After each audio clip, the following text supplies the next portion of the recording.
என் லைஃப்பில் இந்த மாதிரி ஒரு பெயின்ஃபுல்லான ஒரு சுச்சுவேஷனை நான் ஃபேஸ் பண்ணதே கிடையாது. மனசு முழுக்க வலி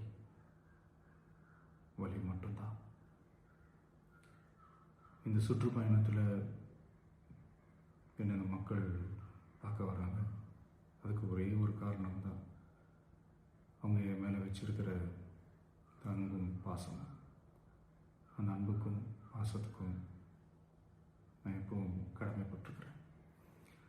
அதனால தான் இந்த சுற்றுப்பயணத்தில் மற்ற எல்லா விஷயங்களையும் தாண்டி மக்களுடைய சேஃப்டி, அதில் எந்த காம்ப்ரமைஸும் பண்ணிடக்கூடாதுன்றதுக்காக தான் அது என் மனசில் ரொம்ப ஆழமாக இருக்கும் அந்த எண்ணம். அதனால தான் இந்த அரசியல் காரணங்கள் எல்லாத்தையும் தவிர்த்துட்டு ஒதுக்கி வச்சுட்டு மக்களுடைய சேஃப்டி மட்டும் மைண்டில் வச்சுக்கிட்டு அதுக்கான இடங்களை சூஸ் பண்ணுறது, அதுக்கான இடங்களை பார்த்து பெர்மிஷன் கேட்குறது, போலீஸ் டிபார்ட்மெண்ட்டில் அதை ரிக்வெஸ்ட் பண்ணி கேட்போம். ஆனால் நடக்கக்கூடாதது நடந்துருச்சு. ஆனால் மனுஷன் தானே, அந்த நேரத்தில் அத்தனை பேர் பாதிக்கப்பட்டு இருக்கும்போது எப்படி அந்த ஊரை விட்டுட்டு என்னால் கிளம்பி வர முடியும்? நான் திரும்ப அங்கே போகணும்னு இருந்துச்சுன்னா அதை ஒரு காரணம் காட்டி அங்கே வேறு சில பதட்டமான சுச்சுவேஷன்ஸ், வேறு சில அசம்பாவிதங்கள், அந்த மாதிரி எதுவும் நடந்துடக்கூடாதுன்றதுக்காக தான் நான் அவாய்ட் பண்ணேன். இந்த நேரத்தில் சொந்தங்களை இழந்து தவிக்கிற அத்தனை குடும்பங்களுக்கும் என்னுடைய ஆழ்ந்த இரங்கலை தெரிவிச்சுக்கிறேன். எனக்கு தெரியும், என்ன சொன்னாலும் இது ஈடேயாகாதுன்னு எனக்கு தெரியும். ஹாஸ்பிட்டலில் ட்ரீட் பண்ணிகிட்ருக்கிற எல்லாருமே சீக்கிரமாக க்யூர் ஆகி வரணுன்றதை இந்த நேரத்தில் நான் வேண்டிக்கிறேன். கூடிய சீக்கிரமே உங்கள் எல்லாரையும் நான் சந்திக்கிறேன். இந்த நேரத்தில் எங்களுடைய வலிகளை, எங்களுடைய நிலைமையை புரிஞ்சுக்கிட்டு எங்களுக்காக பேசின அரசியல் கட்சிகளை சார்ந்த நண்பர்கள், தலைவர்கள் அனைவருக்கும் என்னுடைய நன்றியை தெரிவிச்சுக்கிறேன்.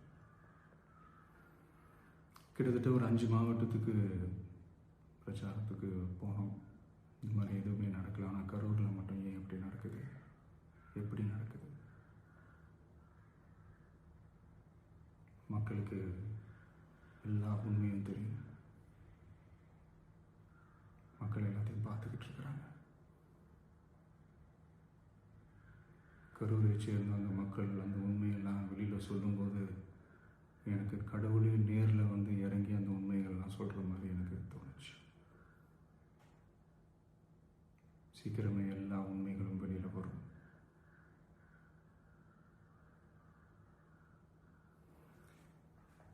எங்களுக்கு தரப்பட்ட இடத்துல நாங்கள் போய் அந்த அந்த ஸ்பாட்டில் நின்று நாங்கள் பேசிட்டு வந்தோம். அதை தாண்டி எந்த தவறும் எங்கள் சைடில் நாங்கள் எதுவும் செய்யலை. பட் இருந்தாலும் எங்கள் கட்சியை சேர்ந்த நிர்வாகிகள், தோழர்கள் மேலே எஃப்ஐஆர், அது மட்டும் இல்லை சோஷியல் மீடியாவை சேர்ந்த நண்பர்கள், தோழர்கள், அவங்க மேலே எஃப்ஐஆர்லாம் போட்டு இப்போ பிடிச்சிக்கிட்டு இருக்கிறாங்க.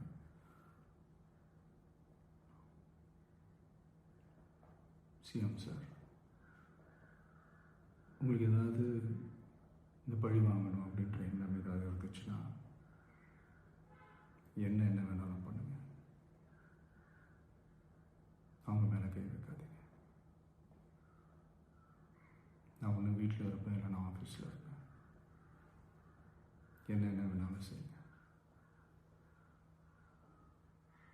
நண்பர்களே, தோழர்களே,